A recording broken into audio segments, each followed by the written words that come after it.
Leviticus chapters 5, 6 and 7. If you are called to testify about something you have seen or that you know about, it is sinful to refuse to testify, and you will be punished for your sin. Or suppose you unknowingly touch something that is ceremonially unclean, such as the carcass of an unclean animal. When you realize what you have done, you must admit your defilement and your guilt. This is true whether it is a wild animal, a domestic animal, or an animal that scurries along the ground. Or suppose you unknowingly touch something that makes a person unclean. When you realize what you have done, you must admit your guilt. Or suppose you make a foolish vow of any kind, whether its purpose is for good or for bad. When you realize its foolishness, you must admit your guilt.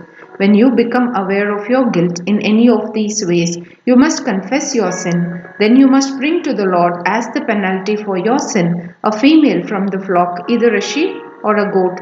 This is a sin offering with which the priest will purify you from your sin, making you right with the Lord. But if you cannot afford to bring a sheep, you may bring to the Lord 2 turtle doves or 2 young pigeons as the penalty for your sin. One of the birds will be for a sin offering and the other for a burnt offering. You must bring them to the priest. You will present the first bird as the sin offering. He will wring its neck, but without severing its head from the body. Then he will sprinkle some of the blood of the sin offering against the sides of the altar, and the rest of the blood will be drained out at the base of the altar. This is an offering for sin. The priest will then prepare the second bird as a burnt offering, following all the procedures that have been prescribed.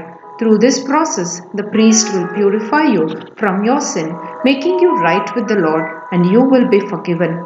If you cannot afford to bring 2 turtle doves or 2 young pigeons, you may bring 2 quarts of choice flour for your sin offering. Since it is an offering for sin, you must not moisten it with olive oil or put any frankincense on it. Make the flour to the priest, who will scoop out a handful as a representative portion. He will burn it on the altar on top of the special gifts presented to the Lord.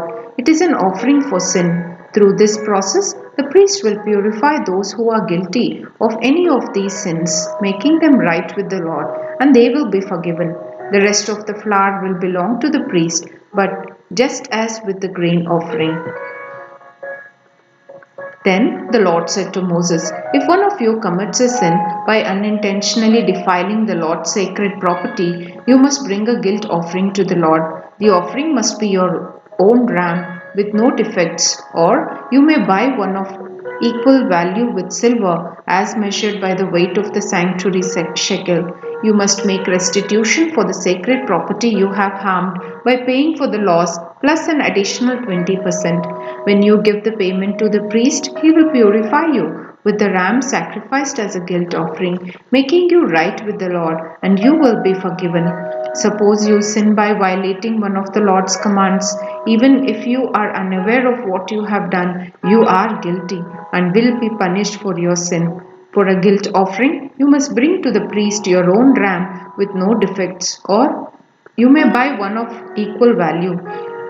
Through this process, the priest will purify you from your unintentional sin, making you right with the Lord, and you will be forgiven. This is a guilt offering, for you have been guilty of an offense against the Lord." Then the Lord said to Moses, "Suppose one of you sins against your associate and is unfaithful to the Lord. Suppose you cheat in a deal involving a security deposit, or you steal or commit fraud, or you find lost property and lie about it, or you lie while swearing to tell the truth, or you commit any other such sin. If you have sinned in any of these ways, you are guilty. You must give back whatever you stole, or the money you took by extortion, or the security deposit, or the lost property you found, or anything obtained by swearing falsely. You must make restitution by paying the full price plus an additional 20% to the person you have harmed. On the same day, you must present a guilt offering. As a guilt offering to the Lord, you must bring to the priest your own ram with no defects, or you may buy one of equal value. Through this process, the priest will purify you before the Lord, making you right with Him, and you will be forgiven for any of these sins you have committed.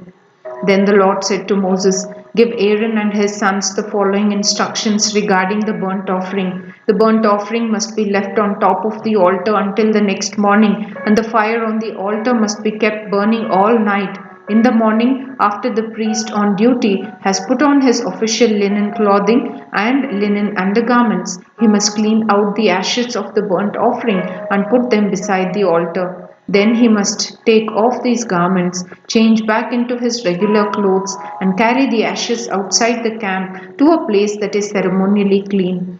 Meanwhile, the fire on the altar must be kept burning. It must never go out. Each morning, the priest will add fresh wood to the fire and arrange the burnt offering on it. It will then burn the fat of the peace offerings on it. Remember, the fire must be kept burning on the altar at all times. It must never go out. These are the instructions regarding the grain offering. Aaron's sons must present this offering to the Lord in front of the altar. The priest on duty will take from the grain offering a handful of the choice flour moistened with olive oil together with all the frankincense. He will burn this representative portion on the altar as a pleasing aroma to the Lord. Aaron and his sons may eat the rest of the flour, but it must be baked without yeast and eaten in a sacred place within the courtyard of the tabernacle. Remember, it must never be prepared with yeast. I have given it to the priests as their share of the special gifts presented to me, like the sin offering and the guilt offering. It is most holy. Any of Aaron's male descendants may eat from the special gifts presented to the Lord. This is their permanent right from generation to generation. Anyone or anything that touches these offerings will become holy. Then the Lord said to Moses, "On the day Aaron and his sons are anointed, they must present to the Lord the standard grain offering of 2 quarts of choice flour, half to be offered in the morning and half to be offered in the evening. It must be carefully mixed with olive oil and cooked on a griddle. Then slice this grain offering and present it as a pleasing aroma to the Lord. In each generation, the high priest who succeeds Aaron must prepare this same offering. It belongs to the Lord and must be burned up completely. This is a permanent law. All such grain offerings of a priest must be burned up entirely. None of it may be eaten." Then the Lord said to Moses, "Give Aaron and his sons the following instructions regarding the sin offering. The animal given as an offering for sin is a most holy offering, and it must be slaughtered in the Lord's presence at the place where the burnt offerings are slaughtered. The priest who offers the sacrifice as a sin offering must eat his portion in a sacred place within the courtyard of the tabernacle. Anyone or anything that touches the sacrificial meat will become holy. If any of the sacrificial blood splatters on a person's clothing, the soiled garment must be washed in a sacred place. If a clay pot is used to boil the sacrificial meat, it must then be broken. If a bronze pot is used, it must be scoured and thoroughly rinsed with water. Any male from a priest's family may eat from this offering. It is most holy, but the offering for sin may not be eaten if its blood was brought into the tabernacle as an offering for purification in the holy place. It must be completely burned with fire.